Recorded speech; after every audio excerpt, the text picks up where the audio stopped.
Por motivos de privacidade, vou mudar ou omitir os nomes reais, mas me atrevo a compartilhar esta história depois de muitos anos.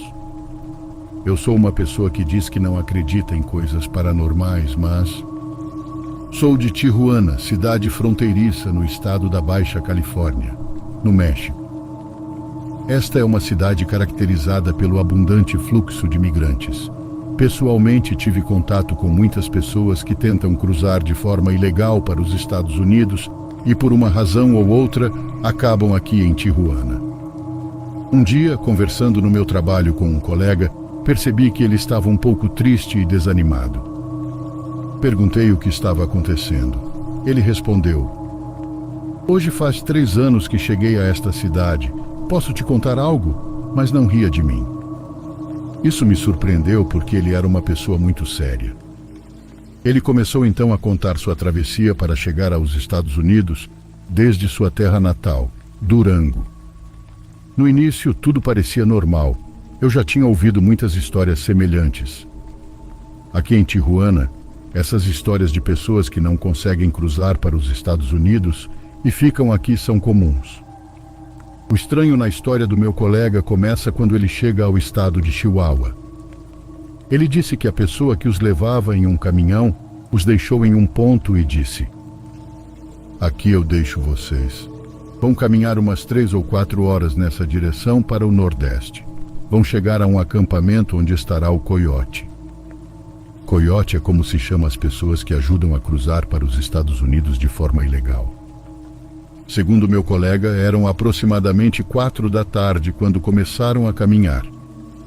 Depois de cerca de 1h30 de caminhada, ele começou a se sentir nervoso porque quanto mais caminhavam, mais entravam na zona montanhosa. Isso lhe deu uma má sensação. Ele já não estava muito convencido de seguir o caminho. É bem sabido que os coiotes às vezes abandonam as pessoas à própria sorte, sem cruzá-las para o outro lado. Passada mais 1 hora, aproximadamente, já estavam muito adentrados na serra e não se via nenhum indício de algum assentamento ou de gente por quilômetros à frente. Meu colega e outra pessoa decidiram voltar para a estrada. Os demais se negaram e preferiram seguir adiante. Ele disse que era época de outono e na serra fazia muito frio. Já tinham caminhado aproximadamente 1 hora de volta, quando o frio se tornou insuportável. Ao longe, viram uma luz que vinha de um morro. Pensaram imediatamente que poderia ser o coiote, então se apressaram a subir, mas o que encontraram lá em cima foi uma caverna. Não havia luzes nem nada que indicasse que alguém havia estado ali. Eles se olharam e, como o frio era tão intenso, decidiram passar a noite na caverna e no dia seguinte veriam como voltariam para suas cidades. Depois de alguns minutos, meu colega conseguiu adormecer. Acordou por volta das 6 da manhã. Quando o fez, percebeu que seu companheiro não estava lá, o que achou muito estranho. Gritou por minutos para ver se ele aparecia. De repente sentiu que algo se aproximava, mas de dentro da caverna. Virou-se imediatamente e viu seu companheiro.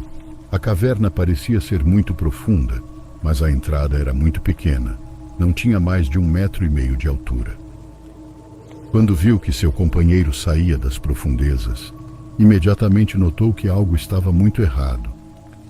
Aquele homem não parecia ser ele mesmo, tanto fisicamente como mentalmente. Seu companheiro tinha entre 30 e 35 anos, mas quando saiu da caverna naquela manhã, parecia ter mais de 50. O cabelo estava grisalho, tinha rugas, sua pele parecia como se tivesse ficado ao sol por horas, tinha até bolhas. O homem balbuciava e não dizia nada coerente, nem conseguia ficar em pé. Ele adormeceu e cerca de 1 hora depois, meu colega o acordou para que pudessem sair dali. Como pôde, o arrastou para descer o morro e, uma vez lá embaixo, conseguiu carregá-lo para caminhar até a estrada. Quando chegaram, esperaram cerca de 40 minutos até que passou um caminhão carregando feno.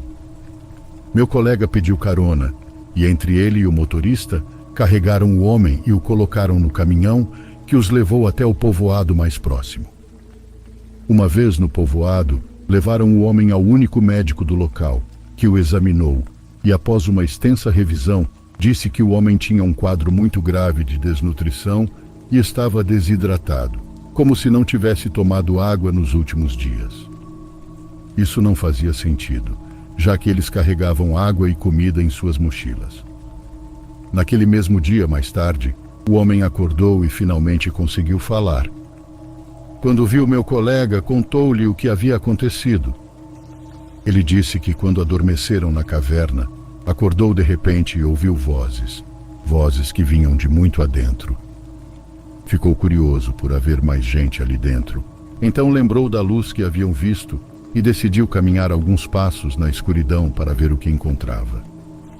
Caminhou e caminhou na escuridão, e uma vez dentro, notou que a caverna era muito grande. Notou que havia pessoas lá embaixo, mas vestidas com roupas que não eram da época. Na verdade, não pareciam nem da região, eram de pele muito branca, mas com roupas que pareciam de indígenas e falavam em uma língua que ele desconhecia. Uma mulher o notou de repente olhando para eles na escuridão. Ela se aproximou dele, era muito mais alta que ele e lhe ofereceu 3 maçãs. Quando ele comeu uma delas, começou a sentir dor em todo o corpo. Depois disso, viu uma luz que o cegava e caiu no chão. Ele ouviu então que gritavam seu nome e quis seguir o chamado. Em seguida, estava se arrastando para fora da caverna. Quando contou tudo isso, obviamente meu colega ficou assustado, e por mais incrível que parecesse a história, o homem parecia mais velho do que estava um dia antes, e isso não tinha nenhuma explicação. Para não alongar muito a história, meu colega perdeu a localização da caverna, já que não sabia exatamente em que quilômetro da estrada estavam. Depois disso, não quis voltar. Decidiu continuar sua jornada, mas agora em direção ao oeste até chegar a Tijuana, onde ficou. A última coisa que me contou é que 1 ano depois ligou para o celular do homem e sua mãe atendeu. Infelizmente, aquele companheiro de viagem morreu. Depois que recuperou suas forças, voltou para seu povoado onde viveu mais 1 ano, mas a mãe disse que ele nunca se recuperou totalmente. Pelo contrário, foi perdendo forças e massa muscular aos poucos.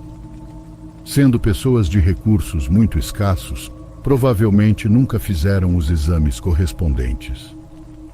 Segundo a mãe, o cadáver daquele homem era tão pequeno e magro que parecia o de uma criança, como se algo tivesse consumido seu corpo. Insisto, não sou crente, mas o que meu colega me contou naquele dia me deixou mal, muito pensativo. Algo nas suas palavras me fazia pensar que tudo foi real.